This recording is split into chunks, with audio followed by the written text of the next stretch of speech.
Hello everyone, welcome back to another unboxing and short review. Today in this video, I am going to unbox and short review Honor X6b. So let's unbox. So let's now talk about the box content. You can get some paperwork, one SIM ejector tool, one USB Type-C cable, one 35-watt adapter, and our Honor X6b. The smartphone built glass in the front, plastic back and plastic frame. The smartphone comes with 6.56-inch 90Hz LCD display and the device peak brightness is 780 nits and the font resolution is 720 into 1612 pixel and the smartphone powered by MediaTek Helio G85 with 6GB of RAM and 6GB virtual RAM. In the back, the phone comes with a dual camera setup, 50MP main sensor and 2MP depth sensor, and the phone is come with single 5MP selfie camera. The device also comes with side-mounted fingerprint scanner.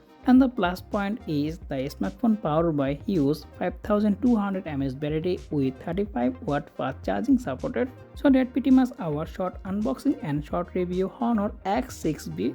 Full review, gaming review and camera review are coming this week. So make sure to subscribe and press the bell icon to don't miss this video. Okay, that's pretty much for today's review. If you found this video informative, make sure to like and subscribe for more content like this as always. Thanks for watching and I will catch you next one. Take care. Allah Hafiz.